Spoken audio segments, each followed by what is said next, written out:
Hi, everyone. Welcome back to the series of videos about the gambler wife. One question that I'm sometimes asked is how I came up with the title for this book, The Gambler Wife. And in fact, most people who are familiar with books like The Zookeeper's Wife, I assume that the book was going to be called The Gambler's Wife. And I would like to share with you very honestly that for many years, that is in fact what I was intending to call the book, The Gambler's Wife. And that is because I admittedly, during the initial phases of writing and research, I was falling prey to the patterns with which Anna Dostoyevskaya and women in history are typically described as the possession of their men. So if I had continued calling the book The Gambler's Wife, essentially it would have defined Anna by her relationship to him, the gambler. But in fact, as I dug into her story and her complex personality and her own, incredible, and her own talents and her entrepreneurship, I realized that there's another gambler in this story. And in some ways, she's the real gambler, the one whose gambles paid off. And so that is why I began to shift my thinking about the story and about that this would be, in fact, entirely about Anna Dostoyevskaya, that she is the gambler wife.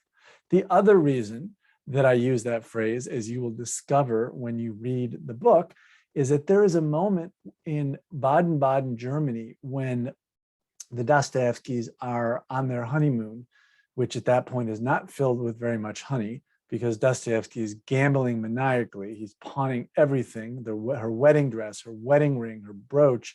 They don't have 3 square meals a day. She is suffering tremendously. She decides in this moment of having hit rock bottom to go into the casino in secret and to gamble herself. And there's a scene in the book, a chapter, in fact, called The Gambler Wife. And the reason The Gambler Wife is because Dostoevsky happens to show up at that moment in the middle of her gambling. And I'll let you read the book to get all the juicy details. But to suffice to say, when they finally came home, Dostoevsky started teasing her. He had forbidden Anna to go to the casino. He didn't want Anna to be in that den of vice. He didn't think it was a place for a well-bred young woman who happened to be pregnant. So he started teasing her, calling her my little gambler wife, my little gambler wife. It's a good thing I showed up just in the nick of time and saved you, my little gambler wife. Dostoevsky was being snide and sarcastic, but I want to thank him because I actually stole the title of my book from that phrase. Because as I mentioned, as I thought more about the story, I realized that that phrase, the gambler wife, has many more layers of significance for this story than I had initially understood. The one last thing I want to say about this, also by way of honesty, of authenticity, is that I found myself early in the writing process falling into some of these old patterns of describing women. I described Anna's behavior during one episode as hysterical, which is a very traditional, a very gendered stereotype, the hysterical woman. And what that moment was when Anna wanted to sell her dowry, pawn her dowry so that they could raise enough money to leave Petersburg and go to Europe and have a honeymoon and escape the intrusions of her meddling in-laws, of Dostoevsky's relatives, which were threatening to destroy their marriage. Anna wanted to sell her dowry, and Dostoevsky said, no, I won't allow it. So we won't take a trip to Europe. She exploded. She began sobbing. She let him feel all the violence of her frustration in that moment. And what I described initially as hysteria was in fact power. Anna was not being hysterical in that moment.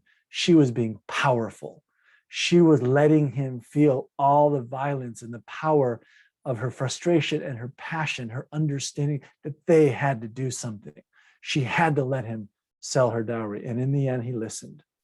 In the end, he listened, which was a pattern with them, where Anna, in a crisis moment, would let him feel her power. And he often, in those moments, had enough smarts and presence of mind to listen to her. But I was falling prey to some of these old patterns, and I became more and more aware of that as the writing went along, and as I realized that this is a story of a powerful woman.